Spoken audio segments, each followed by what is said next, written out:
亡きコラさんへの熱き思いを乗せ感情あらわに攻撃を繰り出すローだが、その激しい剣を受け止めるドフラミンゴが不敵な笑みを浮かべた時、恐怖の逆襲がローを絶望の淵へと叩き落とす。 Yo les amigos, es el famoso Lotus.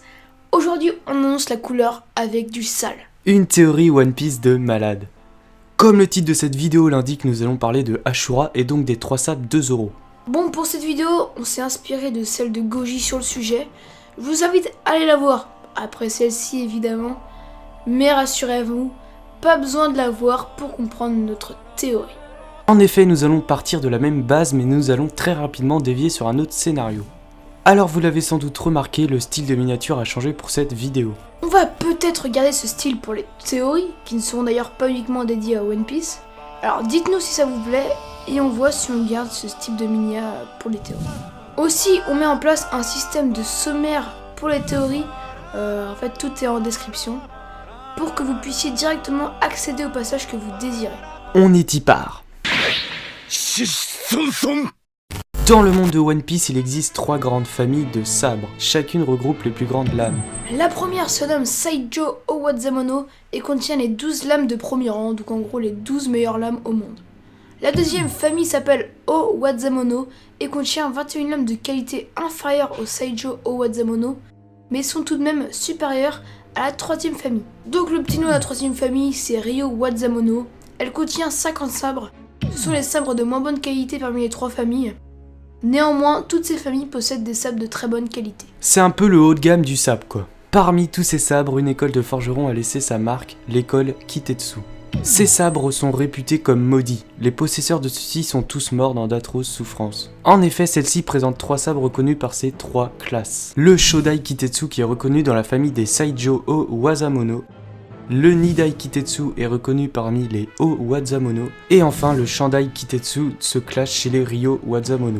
Oui, c'est bel et bien le sabre de Zoro, celui qu'il a acheté à Locktown. Nous ne connaissons pas à ce jour les possesseurs du Shodai et du Nidai Kitetsu. Zoro possède ce sabre, mais ce n'est pas le seul. En effet, Zoro a en tout jusqu'à présent possédé 4 sabres. El famoso Shandai Kitetsu, ainsi que le Wado Ichimonji que Koshiro lui a offert. On peut aussi citer le Shushui qui a appartenu à Ryuma. Et enfin le Yubashiri qui a été offert par le vendeur qui lui a donné le Shandai Kitetsu. D'ailleurs, le Yubashiri va être détruit par un personnage inutile. Chou, pas besoin de clasher, son prénom c'est déjà une punchline. Bon, maintenant que les présentations sont faites, on va pouvoir passer dans le vif du sujet. En effet, nous pensons que le Sandai Kitetsu et tous les autres sabres Kitetsu abritent un démon, ce qui expliquerait l'apparition d'Ashura dans le combat entre Kaku et Zoro à Enies Lobby. Car comme nous le savons, ces sabres sont maudits et tous les précédents possesseurs du Sandai Kitetsu sont morts dans d'atroces souffrances. Seulement, nous pensons que Ashura n'est pas le nom du démon apparu, mais une catégorie d'esprits ancrée dans la tradition japonaise. En effet, les Ashura ne sont pas maléfiques. Ce sont les esprits des guerriers morts au combat. D'ailleurs, eux aussi possèdent plusieurs membres.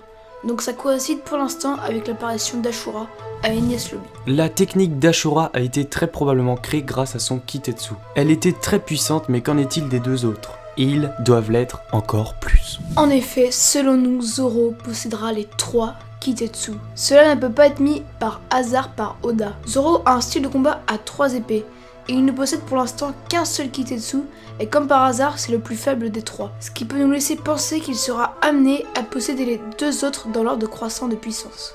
Eh bien, vous allez nous dire, oui, mais il a déjà le Shushui de Ryuma et le Wado Ichimonji offert par Koshiro après la fameuse mort de Kuina. On en reviendra plus tard, on voudrait pas vider nos cartouches trop vite. Comment va-t-il les avoir? Eh bien, je vous rappelle que le Yubashiri a été détruit par ce personnage inutile. Pourquoi Oda fait-il une aussi grosse facilité scénaristique en faisant disparaître son Yubashiri par un personnage aussi random? Eh bien, ça voudrait dire que Oda et Zoro apportent une très grande importance dans le Sandai Kitetsu, puisque celui-ci a préféré le ranger ainsi que le Wado Ichimonji. Zoro apporte une aussi grosse importance au Sandai Kitetsu qu'au Wado Ichimonji de Kuina. Actuellement, Zoro possède le Sandai Kitetsu, le Shushui. Le Shushui, comment on dit? Le Shushui. Actuellement, Zoro possède le Sandai Kitetsu, le Susui et le Wado Ichimonji. Pendant le prochain gros arc de One Piece, Wano Kuni, qui risque d'être une tuerie, auquel Zoro sera en quelque sorte le personnage principal de cet arc, du côté des Mugiwara.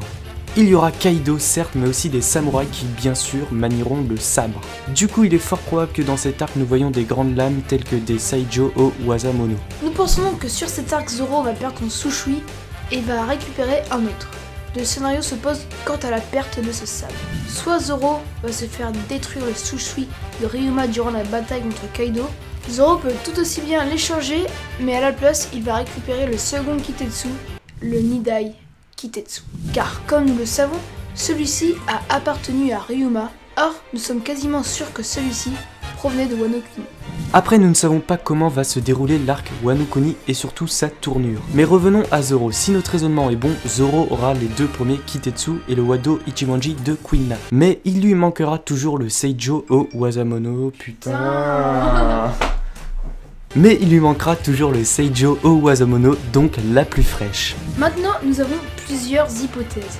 Tout d'abord, nous savons tous que Kuina est morte, mais elle est tout de même morte d'une manière assez étrange et presque, pardonnez-moi du terme, comique. Attendez, elle meurt en tombant d'un escalier. Nous voulons bien croire que c'est possible, mais il faudrait faire une sacrée chute quand même. De plus, beaucoup trop de comparaisons peuvent nous montrer que la mort de Kuina est un coup monté. Par exemple, Zoro, lorsqu'il a encaissé toute la douleur de Luffy par Kuma sur Thriller Bark, il n'est même pas mort. Après vous allez me dire, oui mais Kuina c'était un enfant. J'en ai rien à foutre. Sabo s'est fait tirer dessus sur son navire et n'est même pas mort.